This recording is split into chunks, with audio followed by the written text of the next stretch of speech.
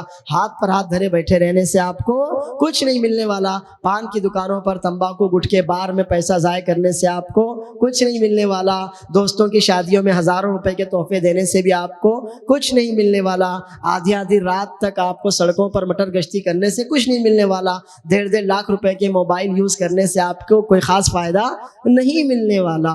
یہاں پر ہم پیسہ خرچ کر دیتے ہیں. آپ سوچئے کتنا پیسہ ہمارا چلا جاتا ہے ان فالتو چیزوں کے پیچھے. جب کبھی نہیں سوچتے کہ میں تو محتاج ہوں, فقیر ہوں, بیمار ہوں, قلاش ہوں. لیکن جب بات آئے گی کہ آپ کو عمرہ کرنا ہے, 30-35 ہزار میں آپ کا عمرہ ایزیلی ہو جاتا ہے, 2 دنوں کا, اور وہاں پر آپ کو نظر آتا ہے کہ نہیں میرے پیچھے تو یہ خرچے ہیں. یہ سارے شیطانی بہکاوے اور وسوسے ہیں. آپ ٹھان کر دیکھیے, اللہ عز و جل آپ کی مدد ضرور کرے گا. اللہ فرماتا ہے فَإِذَا عَزَمْتَ فَتَوَكَّلْ عَلَى اللَّهِ.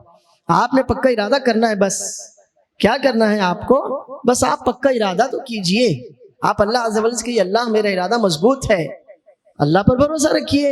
اللہ عز و جل آپ کے لیے ایسے اسباب مہیا کرے گا کہ آپ کے تصور میں بھی نہیں ہو سکتا.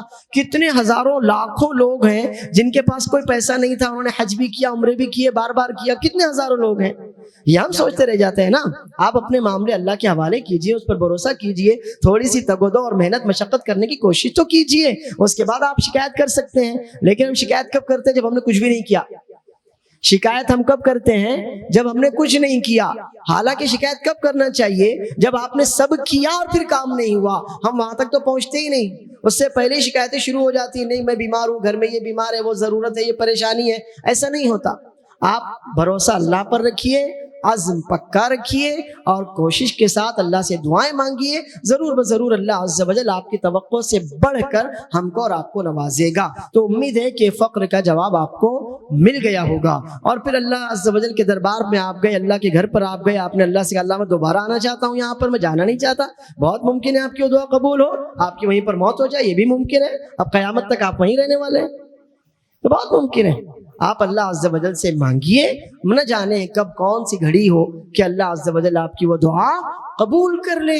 آپ یہاں رہتے ہوئے مانگیے, اللہ میں تجھ سے مانگ رہا ہوں, تو دینے والا ہے. میں تیرا گھر دیکھنا چاہتا ہوں, میں تیرے گھر کی زیارت کرنا چاہتا ہوں, میں رسول اللہ صلی اللہ علیہ وسلم کا شہر دیکھنا چاہتا ہوں, رسول اللہ صلی اللہ علیہ وسلم کی مسجد میں 2 رکعتیں پڑھنا چاہتا ہوں. یقیناً آپ کی دعا اللہ عز و جل نہ جانے کب کیسے قبول کر لے, آپ کے وہم و گمان میں بھی نہ ہو, اور آپ مکہ مکرمہ مدینہ منورہ جائیں آئیں یا وہاں رہ جائیں, ساری باتیں ممکن ہیں. تو حدیث دراصل ہم کو اللہ عز و جل پر بھروسہ, توکل, اللہ کے ساتھ حسن ظن, اللہ عز و جل سے اچھی امید رکھنا بھی سکھاتی ہے, اور یہ بتاتی ہے کہ بار بار حج اور عمرے کرو. ان دونوں سے انشاءاللہ یہ فائدہ ہوگا کہ ہمارے گناہ بھی معاف ہوں گے, ہماری محتاجی, مفلسی اور فقیری بھی دور ہوگی. بالکل اسی طرح جس طرح بھٹی میں ڈالنے پر لوہا صاف ہو جاتا ہے, سونا صاف ہو جاتا ہے, اور چاندی صاف ہو جاتی ہے.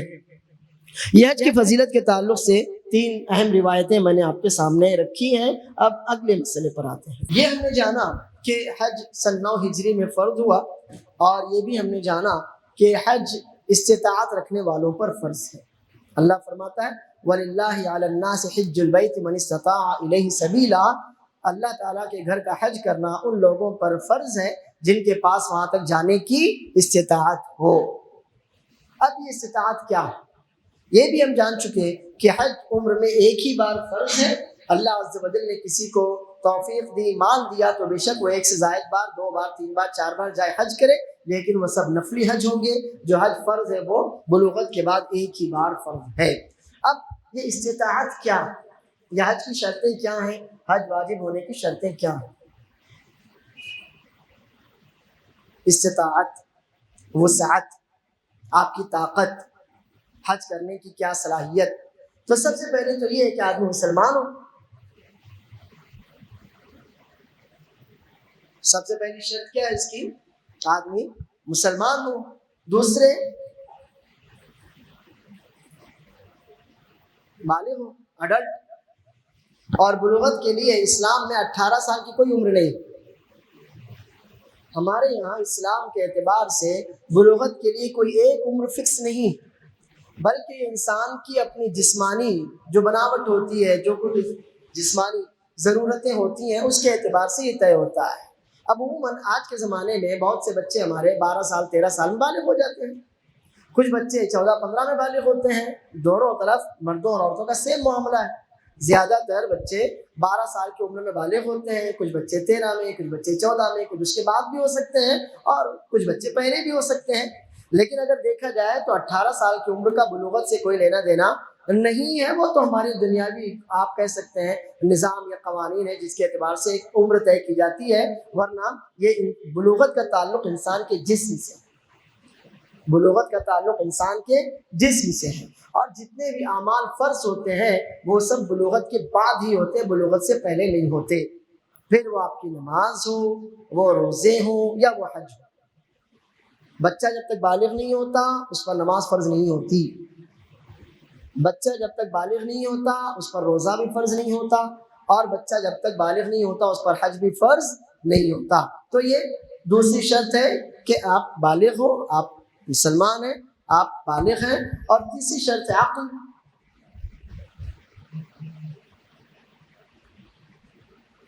مجنون، پاگل پر تو شریعت کی کوئی ذمہ داری نہیں ہے. اللہ کے رسول صلی اللہ علیہ وسلم فرماتے ہیں رفع القلم عن ثلاثة، عن النائم حتى يستيقظ، وعن المجنون حتى يفيق، وعن الصبي حتى يحتلم. 3 لوگوں پر اللہ کی طرف سے کوئی ذمہ داری عائد نہیں ہوتی، یعنی ان پر کسی بھی طرح کا کوئی فرض نہیں ہوتا. کون ہے وہ 3 لوگ؟ تو سویا ہوا جب تک وہ جاگ نہ جائے. اس کا مطلب ہے صبح 9 بجے کلام پڑھا کر سونا ہے، فجر میں سو رہے تھے، ایسا نہیں ہے. تو آپ کو اٹھنے کا انتظام کرنا چاہیے. کبھی کبھار آپ سو گئے، کوئی بات ہوگی، وہ غلط مسئلہ ہے. جب ہم سو رہے ہیں تو اللہ کی طرف سے ہم پر ذمہ داری عائد نہیں ہوتی، لیکن جیسے ہی جاگیں گے ذمہ داری ادا کرنی پڑے گی. دوسرے پاگل، جس کی عقل نہ ہو، اگر جب تک اچھا نہیں ہوتا تب تک شریعت کا وہ پابند نہیں ہے. اور تیسرا بچہ، جب تک وہ بالغ نہ ہو جائے. تو یہ 3 شرطیں ہیں. اس کے بعد چوتھی شرط ہے